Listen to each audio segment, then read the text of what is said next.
इस एपिसोड की शुरुआत में हमें बटूम गेम के अंदर एक लड़की गुमसुम बैठे हुए नजर आती है। तभी वहाँ पर रियोटो और उसके दोस्त आते हैं जो अभी अभी एक मैच जीत कर आए होते हैं।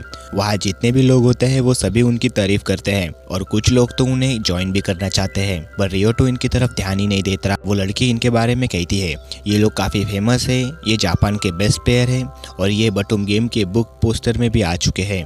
ये सब वो सोच रही होती है। तभी रियोटो का ध्यान इस लड़की की तरफ जाता है। वो उसके पास आता है और कहता है, हे क्या तुम किसी का इंतजार कर रही हो? जिस पर उसे चलने वाली असली दुनिया में बैठी हुई लड़की कहती है, मैं अपने दोस्तों का इंतजार कर रही हूँ। रियोटो कहता है, तब क्या तुम हमारे साथ खेलना चाहोगी?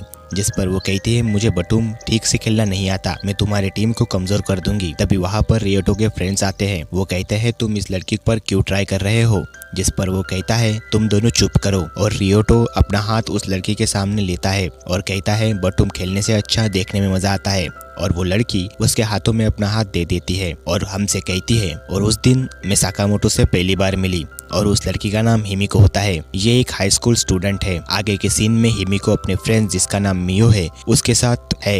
हिमिको अपनी दोस्त को डांट रही होती है, जिस पर मियो कहती है, कल मेरे घर में मेरे भाई के कुछ फ्रेंड्स आए होते हैं, उनके पास गेम काउंसिल था और उन्होंने मुझे खेलने के लिए फोर्स किया और इसी वजह से मैं कल नहीं आई पाई। जिस पर हिमिको कहता है, मुझे पता है कि उन्होंने तुम्हें स्नैक के लिए पैसे दिए होंगे, इसी वजह से तुम कल नहीं आई। जिस पर मियो अपना सर हाँ में हिलाती है और आगे जाने लगती है। वो कुछ लड़कों को देखती है और वहीं पर रुक जाती है और हिमिको को कहती है, तुम्हें यहाँ रुकना चाहिए। हिमिको उस पर कहती है कि मुझे इन सब में कोई भी इंटरेस्ट नहीं है और ऐसा कहकर वो आगे चली जाती है और मियो उसके पीछे जाते हुए कहती है, फिर ये सब मुझे दे दो, तुम्हारी आंखें, तुम्हारे बाल। जिस पर वो कहती है, ये सब तो तुम्हारे ही पास है। उसके बाद वो कई जगह घूमने चलते हैं। मियो हिमिको को बताती है, मैं साकामोटो के साथ खेलना चाहती हूँ। वो आगे कहती है, वो बटूम का सबसे अच्छा प्लेयर है। उसके बाद वो गेम के ड्रेस पहनने के लिए चली जाती है। मियो हिमिको से पूछती है, तुमने क्या साकामोटो को देखा है? जिस पर वो कहती है, मैं उससे असली में नहीं मिली हूँ।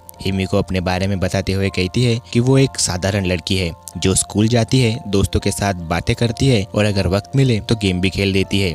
वो हमें काफी खुश नजर आती है, पर तभी थोड़े ग्लिचेस आने के बाद वो भी हमें बटूम गेम के अंदर दिखाई देती है, जो कि अभी अभी पैराशूट से लैंड हुई थी। उसे सब कुछ याद होता है और वो कहती है, क्या मुझे यहाँ किसी गलती की सजा भुगतने के लिए भेजा गया है? उसे बॉम्ब की भी बैग मिलती है, जिससे वो समझ जाती है कि इसे लोगों को मारना होगा। वो जंगल में जाने से खींच के जा रही होती है क्योंकि वहाँ पर बहुत सारे कीड़े हैं और उसे कीड़ों से डर लगता है। तो इसी वजह से वो वहीं पर एक पेड़ के नीचे लेट जाती है और सोचने लगती है कि यहाँ से कैसे निकला जाए। और जब वो सोच रही होती है तब हमें हिमिको की यहाँ आने से पहले की जिंदगी दिखाई देती है, जहाँ हिमिको अपने दोस्तों के साथ बातें कर रही होती है एक रेस्टोरेंट में। वो खुश है। तभी मियो जो उसकी दोस्त होती है वो उन सभी को एक लेटर दिखाती है जहाँ लिखा होता है, अगर आपको किसी से छुटकारा पाना हो तो उसका नाम यहाँ लिखिए, बदले में आपको 100 येन मिलेंगे। और वो ये भी बताती है कि इसी लेटर की वजह से कई लोग यहाँ जापान में गायब हुए हैं और पुलिस इसका तलाश कर रही है। पर ये सभी चीजें हिमिको, मियो और उसके दोस्तों को सीरियस नहीं लगती। उसके बाद हम फिर से बटूम गेम के अंदर आ जाते हैं।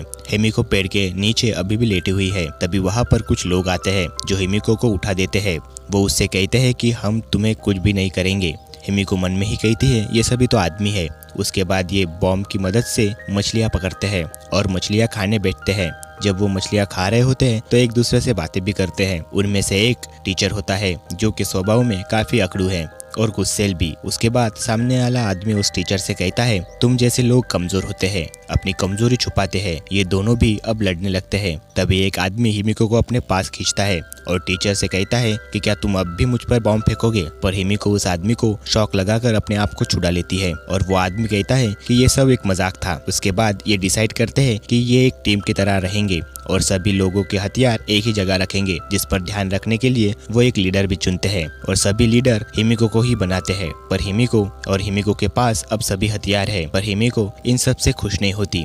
तभी वहाँ पर एक एरोप्लेन आता है जो एक ड्रॉप गिरा देता है, जिसे देखकर ये सभी हैरान है और ये सभी वहाँ पर चले जाते हैं उस चीज को देखने के लिए। वो देखते हैं कि उस ड्रॉप में कई सारा खाना है। ये कंट्रोल नहीं कर पाते और खाना शुरू कर देते हैं। पर टीचर यहाँ आ जाता है और इन सभी से कहता है कि तुम क्या सब पागल हो? तुम्हें कम खाना चाहिए क्योंकि हमें नहीं पता कि हमें कब खाना मिलेगा, ये काफी इम्पोर्टेंट है। तभी वहाँ पर जो बाल वाला होता है उसे इसकी बात पसंद नहीं आती और वो उसका गला काट देता है, जिसके खून के छींटे हिमिको के ऊपर भी गिर जाते हैं। टीचर मर जाता है और उसके हाथों में जो रेडार होता है जो हरा रंग का होता है वो गिर जाता है।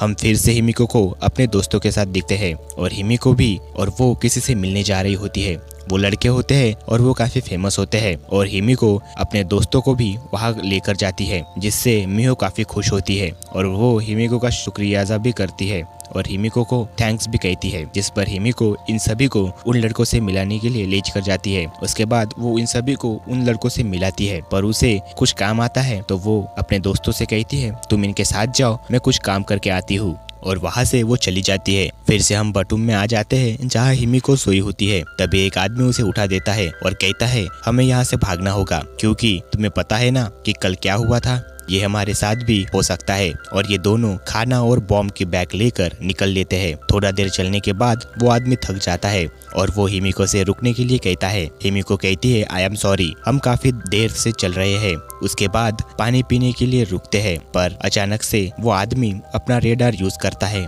जिससे उसे पता चलता है कि वो बाल वाला आदमी उसके पास ही है और वो हिमिको को पकड़ के भागने लगता है। हिमिको का हाथ पकड़ के भागने लगता है। हिमिको पूछती है तुम्हें कैसे पता चला, तो वो बताता है कि वो एक रेडार है। वो बताता है कि उसके हाथों में जो हरे रंग की चीज है वो एक रेडार है। हिमिको भी अपना रेडार शुरू करती है और वो भी उसे देख पाती है। ये दोनों भागते ही रहते हैं। उसके बाद ये एक ब्रिज के पास पहुंच जाते हैं जहां हिमिको ब्रिज पार कर लेती है, पर वो आदमी डर रहा होता है। तभी वहां पर दूसरा भी आ जाता है, जिससे उस आदमी को पता चलता है कि उस बाल वाले आदमी को रेडार के बारे में नहीं पता है और वो उसकी तरफ बॉम्ब फेंकता है और ब्रिज की तरफ भागता है। ब्रिज पार कर लेता है और यहाँ वो बाल वाला आदमी बच जाता है। हिमिको कहती है कि सबके पास अलग किस्म के बॉम्ब है। उसके बाद ये दोनों बातें करते करते चल रहे होते हैं। वो आदमी अभी भी हिमिको का हाथ पकड़ा हुआ है, जहाँ वो उसे कहता है हमें जिंदा रहने के लिए दूसरों को मारना होगा, पर हिमिको इसके लिए तैयार नहीं होती। पर वो लड़का उससे जबरदस्ती करने लगता है, जिससे उसे एक लड़के की याद आती है और वो फिर से फ्लैशबैक में चली जाती है, जहाँ हिमिको उस लड़के के घर में जाती है, जहाँ उसे वो बताती है कि वो स्नैक लेने के लिए चली गई थी, इसीलिए देर हो गई। उसके बाद वो अंदर जाती है। उसे अपने दोस्त दिखाई देते हैं जो कि अच्छी हालत में नहीं होते। उसके साथ कुछ गलत हुआ था।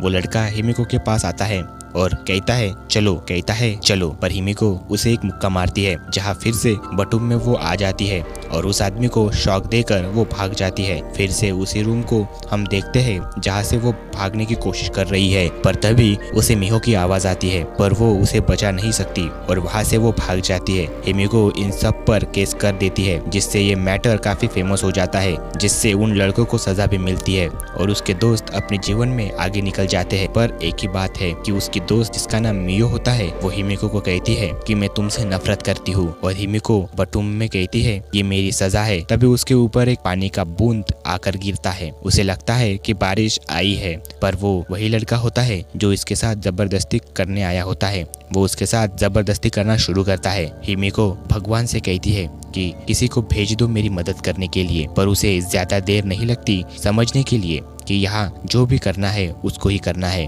और वो अपने पास का एक बॉम्ब एक्टिवेट कर देती है। वो एक टाइमर बॉम्ब होता है, जिसे देखकर वो आदमी भागने लगता है, पर हिमिको वो बॉम्ब उसकी तरफ फेंकती है और वो उस बॉम्ब से उड़ जाता है और उड़कर सीधा झरने में गिर जाता है और मर जाता है। हिमिको डिसाइड करती है कि यहाँ जितने भी मर्द होंगे वो उस पर कभी भरोसा नहीं करेंगी और वो सभी उसके दुश्मन हैं, और वो नीचे जाकर झरने से अपने काम की चीजें ले लेती है। और जब वो अपने आप को साफ कर रही होती है तभी वहाँ पर एक लड़का आता है जो रियोटो होता है, और यहीं पर ये एपिसोड खत्म होता है। अगले एपिसोड में मिलेंगे, तब तक इस चैनल को सब्सक्राइब कर देना।